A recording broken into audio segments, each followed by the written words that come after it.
시청자 여러분 안녕하십니까? 복지TV 뉴스입니다. 정부가 전국의 장애인 편의시설이 양적뿐만 아니라 질적으로도 크게 늘어났다는 조사 결과를 발표했습니다. 하지만 정작 장애인들은 당사자를 고려하지 않은 설치로 접근성이 떨어져 편의시설 증가를 체감하기가 어렵다고 토로합니다. 그 목소리를 최지희 기자가 들어봤습니다. 우리 주변에서 자주 볼 수 있는 장애인 편의시설입니다. 정부가 지난해 장애인 편의시설 실태를 전수조사한 결과 설치 비율은 80.2%, 법적 기준에 맞게 설치된 비율은 74.8%였습니다. 5년 전 통계나 조사 초기에 비하면 크게 높아진 겁니다. 장애인의 접근성이 향상됐다는 평가도 나왔습니다. 하지만 실제 사정이 통계와 꼭 일치하지 않는 게 현실입니다. 장애물 없는 생활 환경임을 나타내는 베리어 프리 인증시설인 서울 광화문 광장을 비롯해 서울 도심에서도 깨지거나 벗겨져 바닥이 보이는 점자 블록은 쉽게 발견할 수 있습니다. 장애인 전용 주차장에 전용 표시가 없는 것을 비롯해 기준을 어긴 곳도 보입니다.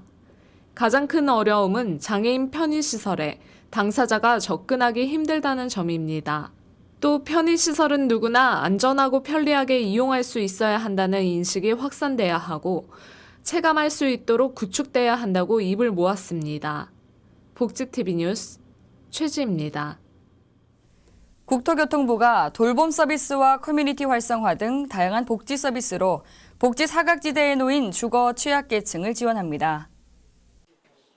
국토교통부가 지난달 28일부터 전국 15개 영구 임대주택 단지에 주거복지 전문 인력인 주거복지사를 배치해 취약계층 돌봄 서비스와 커뮤니티 활성화를 지원합니다.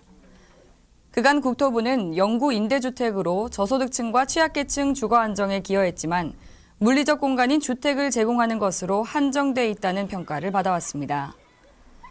이에 지자체와 복지관, 보건소, LH, 주택관리공단 등과 네트워크를 구축해 건강과 안전, 일자리, 돌봄 서비스 등 다양한 복지 서비스를 제공해 사각지대에 처한 취약계층을 지원합니다. 나아가 영구임대주택단지가 지역 공동체 속에서 함께 발전해 나갈 수 있도록 주거복지 전문 인력은 영구임대주택 관리사무소에 상주하면서 입주자 대상 실태조사와 심층 상담을 통해 입주자의 주거복지 욕구를 파악한 후 주거서비스 운영 계획을 수립합니다. 국토부는 시범사업 점검평가를 통해 사업의 효과성을 분석하고 사업 개선 방안을 마련한 후 전국 영구임대주택과 매입임대주택 등으로 확대 방안을 마련할 계획입니다. 국가인권위원회가 교과서 속 장애인을 배려나 보호 대상으로만 묘사하는 데 대해 개선을 촉구했습니다. 초중등 교과서가 장애인을 배려나 보호의 대상으로 묘사하는 데 대해 국가인권위원회가 개선이 필요하다는 의견을 냈습니다. 인권위는 지난달 28일 인권위 인권교육센터에서 2018 초중등 교과서 모니터링 결과 발표 및 토론회를 개최하고 이 같은 내용을 발표했습니다. 인권위는 2015 개정 교육과정에 따라 단계적으로 개정되고 있는 초중등 교과서에 대해 2017년 초등학교 1, 2학년 교과서 모니터링 실시에 이어 지난해에는 초등학교 3, 4학년과 중고등학교 교과서 모니터링을 실시했습니다. 모니터링 결과를 통해 인권 친화적 교과서를 위한 고려사항을 제시했습니다. 먼저 장애인과 관련해 배려나 보호의 대상으로만 묘사하기보다는 일상적이거나 중심적인 인물로 다뤄야 하며 다양한 모습으로 그려야 한다고 제안했습니다. 인권위 설명자료에 따르면 국어 교과에서는 장애인이 사파에 등장하고 있지만 그 밖에 다른 교과에서는 장애인이 등장하는 사파를 찾아보기 어려워 개선이 필요하다며 장애인은 주로 신체 장애인의 모습으로 그려지고 있다고 지적했습니다. 또한 소수자 권리 보호 관련 내용을 제외하고는 장애인이 활동의 중심 인물이나 주인공으로 다루어지는 경우는 거의 없어 개선 필요성을 촉구했습니다. 연일 찾아오는 불청객 미세먼지로 숨통 트일 날이 없는 요즘입니다. 창문을 열자니 미세먼지가 걱정이고 닫자니 답답하실 텐데요. 경기도가 실내 공기를 자동으로 관리하는 첨단 기술 시스템을 어린이집이나 의료원 등에 설치하기로 했습니다. 보도에 정도리 기자입니다. 하루에도 수백 명이 오가는 공공도서관. 한쪽에 미세먼지 측정기가 달려 있습니다. 사람이 많거나 환기가 필요하면 자동으로 공기청정기를 작동시키는 역할을 합니다. 덕분에 실내 공기는 쾌적한 상태로 유지됩니다. 실내 센서가 미세먼지 정도를 측정해 자동으로 공기청정기나 환기장치를 틀어주는 실내 공기질 자동 관제 시스템으로 공기질 데이터를 실시간으로 모니터링하는 첨단 기술입니다. 경기도가 평택대학교와 손을 잡고 어린이집과 의료원, 산후조리원 등에 이런 시스템을 적용하기로 했습니다. 시범적으로 관련 국공립시설 50곳에 먼저 센서를 달기로 했습니다. 앞으로 실질적으로 시민과 도민들의 공기질과 생활의 쾌적함을 제공할 수 있는 커다란 기반이 될 거라고 생각을 합니다. 경기도는 시스템 설치와 운영을, 평택대는 데이터 분석 연구를 담당합니다. 수집된 정보로 만들어진 실내 공기질 지도는 미세먼지에 대응하는 정책에 활용할 예정입니다.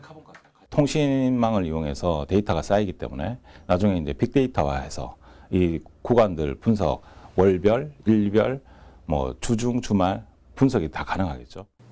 실내 공기질 자동 관제 시스템은 공개 입찰을 통해 사업자 선정이 끝나면 올 상반기쯤 설치에 들어갈 계획입니다. 국지TV 뉴스 정두리입니다. 따뜻한 봄이 찾아오는 3월 입학 시즌이 시작된 가운데 대전 성세재활학교에서도 입학식이 진행됐습니다. 윤성은 기자가 다녀왔습니다. 전국 각지에서 입학 시즌이 시작된 가운데 대전 성세재활학교에서는 지난 4일 신입생들의 입학식이 열렸습니다.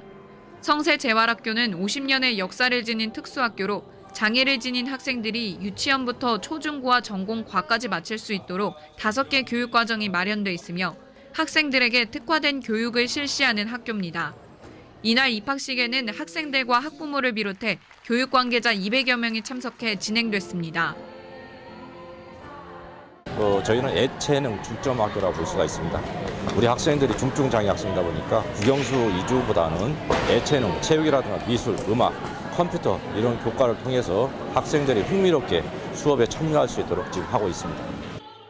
한편 지난 2월 19일 성세재활학교에서는 유치원부터 전공과까지 각 과정을 마친 학생들의 졸업식이 열렸고 선생님들과 학부모는 그동안 힘들었던 과정을 회고하며 눈시울을 붉히기도 했습니다. 유치원 때부터 지금까지 다녔고요. 기분 좋고 기분이 날아갈 것 같아요. 대견하죠. 너무 고맙고 진심으로 감사해요. 너무너무 힘내줘서 고맙고 그래서 더 고등학교 생활이 더 기대되는 것 같아요. 복지TV 뉴스 윤성은입니다. 전남 순천과 광양의 노인들이 활기찬 노후를 보낼 수 있게 됐습니다. 광양시와 순천시가 노인 일자리와 사회활동 지원을 약속하며 발대식을 열었습니다. 유채린 기자입니다. 소외받는 노인들에게 삶의 활력을 찾아주기 위해 광양시와 순천시가 노인 일자리와 사회활동 지원 발대식을 가진 데 이어 여수시가 지난 28일 시민회관에서 발대식을 갖고 어르신들의 활기찬 노후를 약속했습니다. 노인 일자리 사업은 노인의 사회 참여와 지역 봉사활동의 기회를 넓히고 일할 기회를 우선적으로 제공함으로써 노후를 대비하고 소득을 지원하는 노인 복지를 위해 시작된 사업입니다. 발대식 현장에 모여 안정적인 노후를 다짐하는 어르신들의 입가에는 마치 젊음으로 돌아간 듯 자립 가능한 노년 보장에 만족하는 듯한 행복한 미소가 가득했습니다.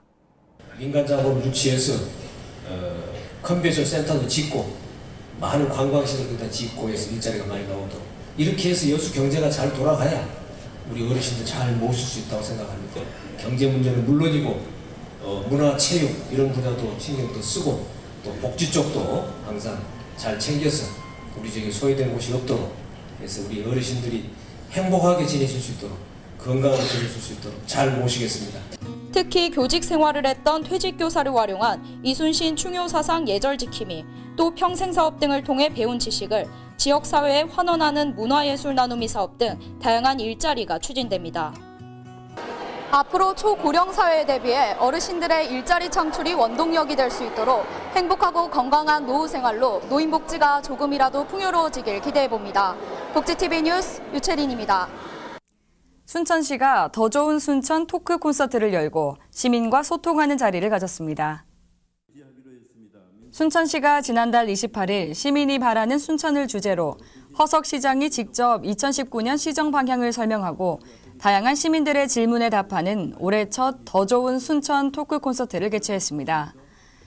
기존 형식을 탈피한 이번 대화회장은 2019 순천 방문의 해를 기념한 공연을 시작으로 날카로운 질문과 재치 있는 답변이 오가며 재미와 의미가 있는 콘서트로 진행됐습니다. 순천시는 광장 토론뿐만 아니라 골목 토론과 현장 토론, 아파트 토론 등 온 오프라인을 이용한 다양한 형태의 토론 문화를 확산시키며 시민 복지 향상을 위해 노력하고 있습니다.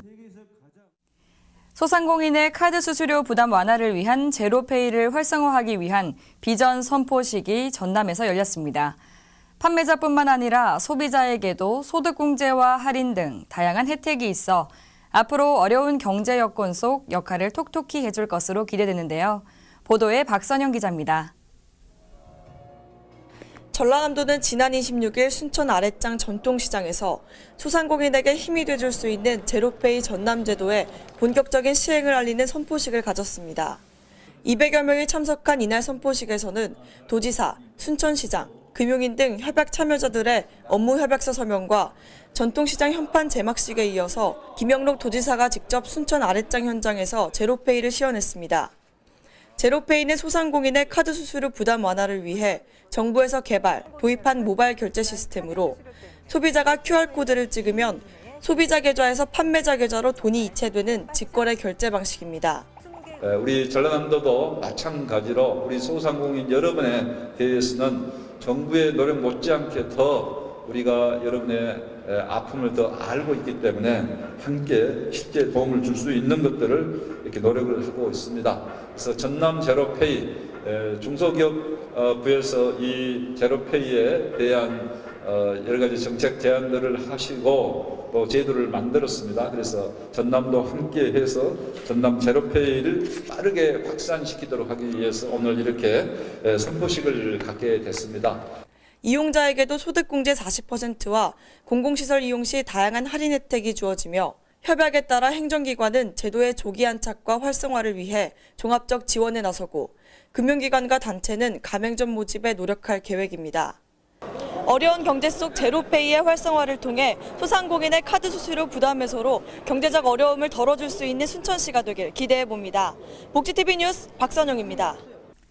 광양시가 스마트 공장 보급 확산을 위한 업무 협약식을 가졌습니다. 광양시가 지난달 25일 광양시청에서 정현복 광양시장과 스마트 공장 도입 희망기업 22개의 대표와 관계자들이 참석한 가운데 광양시 스마트 공장 보급 확산을 위한 업무 협약식을 가졌습니다. 시는 더 많은 기업이 스마트 공장 도입 혜택을 받을 수 있도록 전라남도 최초로 기업체 방문을 통한 수준 진단 사전 컨설팅을 도입했으며 스마트 공장 도입 희망기업 조사와 스마트 공장 구축을 위한 설명회를 개최했습니다. 정부와 전라남도는 스마트 공장을 2022년까지 대대적으로 보급하고 사회복지를 위해 공장 구축 비용 중 기업이 부담하는 비율을 기존 수준에서 대폭 낮춰 부담을 완화해줄 계획입니다. 계속해서 간추린 뉴스 전해드립니다. 앞으로는 장애 등급과 상관없이 모든 시각장애인이 본인이 원하는 경우 점자 주민등록증을 발급받고 전입신고 사실 통보 서비스를 통해 타인의 거주지에 위장 전입하는 것을 방지할 수 있게 됩니다. 행정안전부는 이 같은 내용을 담은 주민등록법 개정안을 입법 예고한다고 지난달 28일 밝혔습니다. 기존에는 1급에서 3급까지에 해당하는 중증 시각장애인만 점자 주민등록증 발급을 신청할 수 있었지만 장애인 등급제가 오는 7월부터 폐지됨에 따라 장애 등급과 무관하게 개인 필요에 따라 모든 시각장애인으로 발급 신청 범위가 확대됩니다.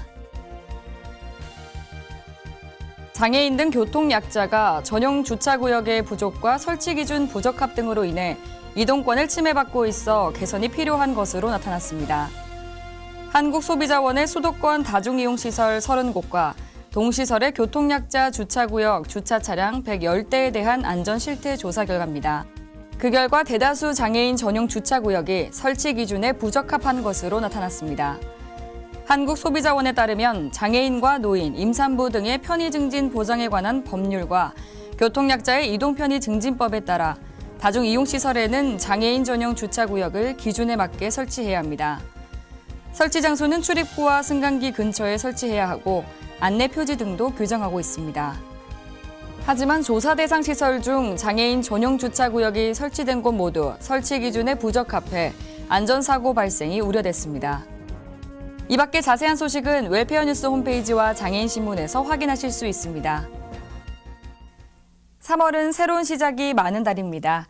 꽃과 식물들이 고개를 내미는 때이기도 하고 또 입학식과 새학기, 개학 등 여러 새 출발이 있는데요. 시작과 출발이라는 단어는 언제나 설레고 떨리죠. 올해 봄 새로운 시작을 맞으며 다짐한 저마다의 꿈과 목표들을 저희 복지TV가 응원하겠습니다. 이상 복지TV 뉴스를 마칩니다. 시청해주신 여러분 고맙습니다. 우리 주변에서 일어나는 불공정한 사례부터 억울한 사연, 따뜻한 미담까지 장애인신문과 웰페어뉴스 홈페이지를 통해 보다 다양한 소식을 접할 수 있습니다. 시청자 여러분의 제보를 기다립니다. 웰페어뉴스 홈페이지 또는 전자우편, 전화번호 02-2655-9519로 많은 제보 바랍니다.